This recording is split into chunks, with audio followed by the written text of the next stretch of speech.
An American civilian contractor died today in a rocket attack on an Iraqi military base that houses U.S. forces.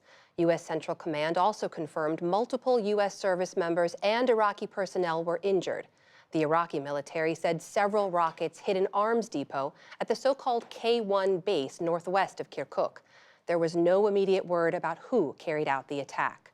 In a separate development, Iraq's President Barham Salih is facing backlash from Iranian-backed parties over his refusal to designate their nominee as prime minister. Salih's rejection was in response to months of Iraqi protests demanding more independent candidates and political reform. The latest happened today in Baghdad's Tahrir Square as anti-government demonstrators marched and voiced their support for Salih's decision. As a protester, I see it as a heroic action by the president, because he rejected one of the candidates by the political blocs, because he was rejected by protesters in Tahrir Square. The political elites didn't do anything in the past 16 years, and there won't be anything in the future if the same names remain. Salih said that because Iraq's constitution does not give him the right to reject nominees for prime minister, he was prepared to quit. We'll have more on the anti-government unrest in two other countries, Iran and India, later in the program. At least 12 people died today after a passenger jet in the Central Asian country of Kazakhstan crashed shortly after takeoff. The Bek airplane departed the Almaty airport with 98 people on board before it smashed into a concrete wall and a building.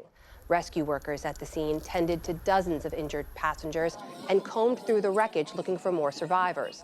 Officials said the jetliner had struggled to get off the ground. Today, we found 2 consecutive sets of skid marks from the tail end of the plane on the runway, meaning the aircraft touched the runway twice while taking off. Mostly passengers who were in the front part of the aircraft died. Flight recorders have been found and have been brought for inspection. Authorities immediately suspended all Bek Air flights, as well as all planes of that same model, pending an investigation. In Hawaii, rescue teams located the wreckage of a tour helicopter that had gone missing with 7 people aboard. It was found in a mountainous area on the island of Kauai. The helicopter failed to return from a sightseeing tour off the Na Pali coast yesterday. Coast Guard crews are still searching for signs of survivors. The death toll from a devastating typhoon that struck the Philippines late on Tuesday has nearly doubled to 28 people. A dozen others are reportedly still missing. The typhoon swept across the country's central islands, tearing through buildings and toppling trees. Today, families in hard-hit coastal towns sorted through mounds of debris as they carried on their recovery efforts. Israeli Prime Minister Benjamin Netanyahu is celebrating a sweeping victory in his Likud party's primary election. Netanyahu defeated his main rival within the right-wing party, Gideon Sa'ar, to win 72% of yesterday's vote. That's in spite of being charged with corruption in 3 criminal cases. Today, the embattled leader hailed his win at the party's campaign headquarters near Tel Aviv. This is a huge victory because we have also overcome the fake polls and the fake news, who are already now trying to dwarf the victory. This is a huge victory because almost all the media has rallied against me, with the left parties also in this candidacy. This is the time to unite, to bring a sweeping victory to the Likud and the right in the Knesset elections. Netanyahu now heads toward a national election in March. It will be Israel's 3rd national election in less than a year after failing to form a government in the previous 2 elections. Back in this country, skies cleared up in Southern California today following a massive winter storm that sparked traffic chaos.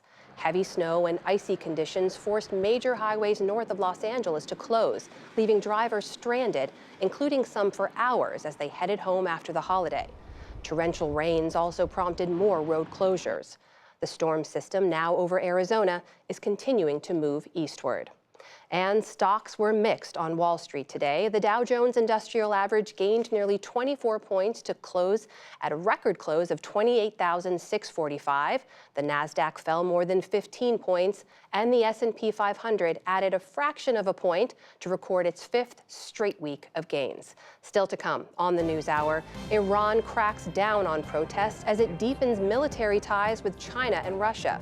The Indian government shuts down the internet in response to a controversial citizenship law.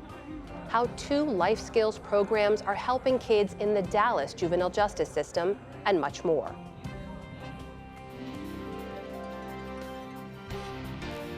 This is the PBS NewsHour from WETA Studios in Washington and in the West from the Walter Cronkite School of Journalism at Arizona State University.